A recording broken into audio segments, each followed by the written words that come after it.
participants of a unrest. 3 minutes. Open the ball now! Oh, that's real nice. You don't want it? No, I really do. So Hotel Artemis was so much fun. I'm a big assassin-y sort of like film person, so it's really exciting to see this film.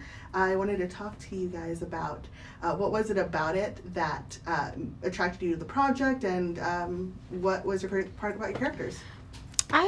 I loved the script. Just reading it on the page, it was just so refreshing and new. And I mean, I've never read anything like it, and it has, you know, it's on its own island. And talking with Drew, who's truly like just a moviegoer, really, and is sort of like loves, you know, writing. Obviously, he's been doing that for such a long time. Talking and sitting down with him, all his original idea was so appealing.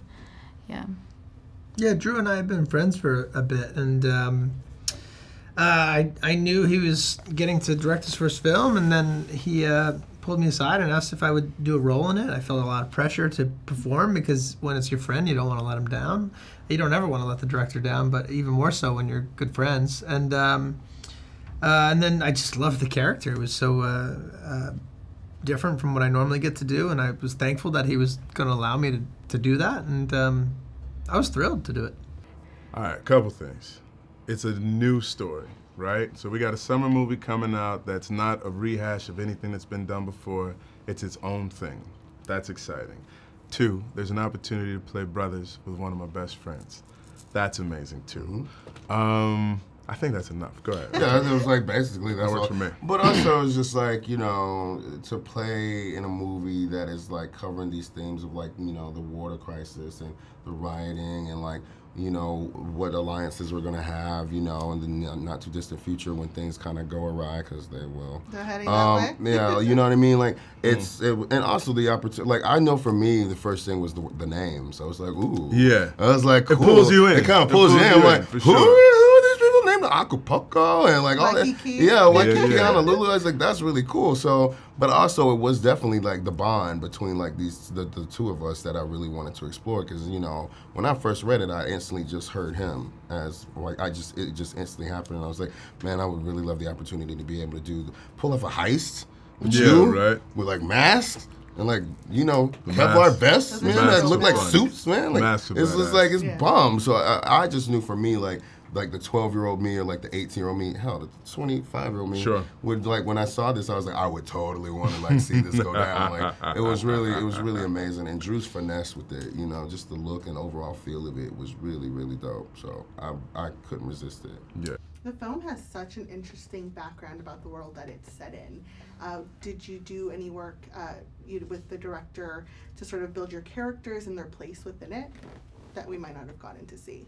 I mean, yeah, not so much in terms of in relationship beyond what was there on the script. You know, I usually you have maybe a couple conversations about where they might have come from and where they're going, but we didn't really like create a whole. Drew might have had it in his head, but there were some things that also changed between, you know, the script and when we were filming and what he ended up doing in the edit. My character, for example, was supposed to have a kid, and that was on the page, and then we were talking about it, and that also shapes what you build as an actor as your background and why the purposes of what you do.